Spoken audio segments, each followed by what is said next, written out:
Tout va bien, c'est leur shérif qui m'a fait sortir. Reste derrière moi. Tu veux que je t'explique qui est ta salope de mère, Erin? Tu crois qu'elle est avocate, cette soirée?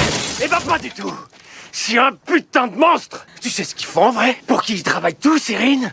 Ils recyclent l'argent de la drogue pour un cartel. Ben, qui souffre de troubles bipolaires, a révélé qu'Hélène était une trafiquante de drogue. Mais Hélène l'avait prévenue depuis longtemps de ne pas révéler son identité à sa fille. L'action de Ben était sans aucun doute une vengeance contre Hélène, parce qu'elle l'avait fait interner en hôpital psychiatrique. Ben avait de plus en plus de mal à contrôler ses émotions. Mais Hélène avait des envies de meurtre. Elle lui a dit de se taire d'un ton meurtrier. C'est alors que Ben a réalisé et est parti. Ben a tout raconté à Marty sur ce qui venait de se passer. Marty était furieux en l'apprenant. Il a vite demandé à Ruth de le cacher. Ben a enfin réalisé la gravité de la situation. En même temps, Hélène est venue demander des comptes à Wendy. Wendy a assuré que Ben quitterait cet endroit pour toujours. Pendant qu'Hélène réfléchissait, sa fille est venue lui faire des reproches, l'accusant d'être une trafiquante de drogue. Maintenant, elle n'osait même plus s'approcher d'Hélène et a déclaré qu'elle quitterait cette maison. Cette fois, Hélène ne pardonnerait pas à Ben. Elle trouverait Ben pour se venger. Wendy voulait que son frère Ben reste en vie. Alors ce jour-là, elle s'est enfuie avec lui. Mais le soir, en regardant Ben, Wendy était perdue. Où est-ce que je te conduis?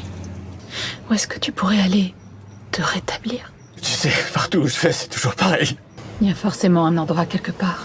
Mais plus tard, pendant que Wendy dormait, Ben, inconscient du danger, est allé à la police, prétendant être poursuivi par des tueurs. Le lendemain, la police a trouvé Wendy. Wendy a regardé Ben avec incrédulité. Elle n'a pu que prétendre que son frère avait des troubles mentaux. Mais l'officier a insisté pour descendre vérifier. Wendy connaissait bien la loi. Alors Wendy a utilisé son éloquence et a réussi à s'en sortir. Après le départ de la police, Wendy était furieuse contre son frère. Mais Ben ne montrait aucun remords. Il a secrètement appelé Hélène pour s'excuser. Hélène a fait semblant de pardonner et a demandé où il était. Quand Wendy l'a découvert, elle lui a arraché le téléphone et l'a détruit. Mais putain, mais qu'est-ce qui tourne pas rond chez toi? T'essaies de te faire tuer? T'essaies de faire tuer ma famille?